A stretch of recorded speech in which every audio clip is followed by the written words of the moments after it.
Guys, as of now, we have like gone ahead and like created our database, and then we have created our table.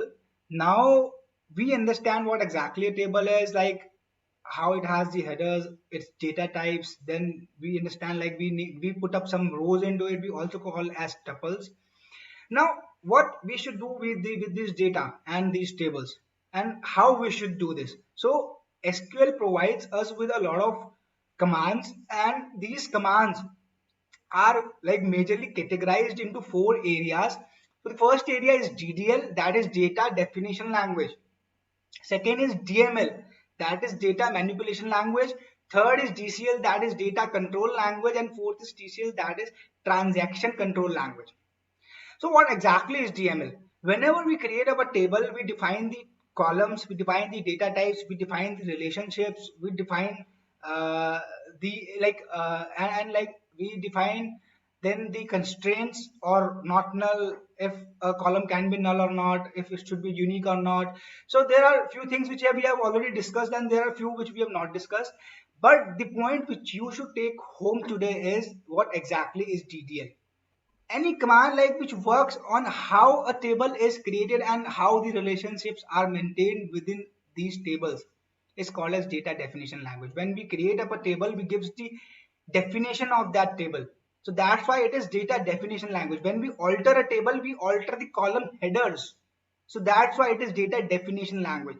When we drop a table, we say that we are dropping a table. That's why like it is a data definition. It is like defining the basics of how that particular data will be, or where that particular data will be stored. So data will be stored in tables, and how it will be stored? It will be stored using the column headers and the data types.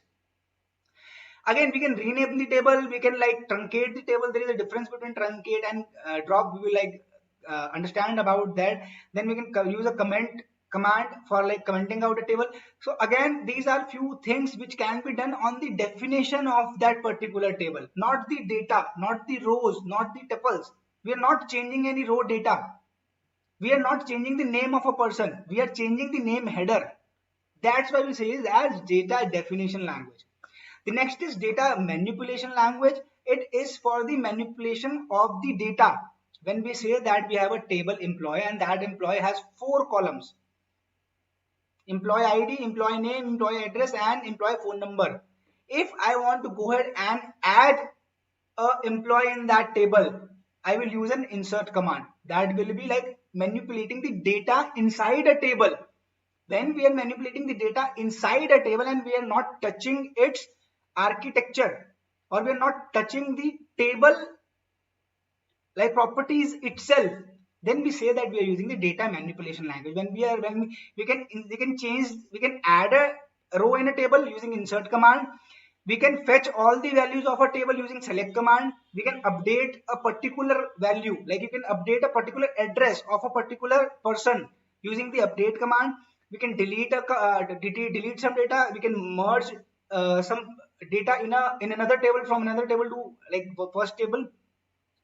Again, we have a explain plan, we have a log table, we have a call. We will study them in detail later. It is something not to be understood now, but you need to make sure you understand the meaning of data manipulation language, which says that these are the commands which will help in manipulating the data inside a table. Then we have data control language. Now we have a table, we have a table and data inside this table. Now who can access this data? Who can make change to this particular properties of the table? When we say that employee table has four columns, who can change these columns or who can access the data inside this table is done by using grant or revoke. In the previous like classes, we like got to know like from the workbench we can create up a new users, and there we had some properties where we were like seeing what all things a user can do. That was the privileges, right? So it is the same thing like we can do using the commands, and the commands are again grant and revoke. Then the next command is transaction control language. So what exactly are transactions in database? So anything when we start a transaction and when we end a transaction, anything between those transactions, it should be completed as a whole for a set. If it does not complete as a whole for a set, the system will not make the final changes in the permanent tables. It will keep it in its memory, but it will not make any changes in the tables, because it is like, say for a banking software, if you are making up a transaction, if the money gets deducted from your end, it should be credited at the creditor's end. If it gets deducted from your end and there is some system failure, then the money should be refunded to you. So this, the actions which will happen between this, like the transaction starts, the money get deducted from your table, it goes to the bank's server, bank server again like gives it to the creditor, and then it acknowledges, and then it says you that it has been acknowledged. But in between, if there is a system failure, then the money should be refunded to you. Either do all of these statements, either do not do any one of them. This is what a transaction is. Again, we will study about it, we will see how this is being done, but for now just understand this is what transaction control language is, and we have commit, rollback, save point, set transactions for its like usage. So these are nothing but the type of commands which we use in SQL or Microsoft SQL, MySQL.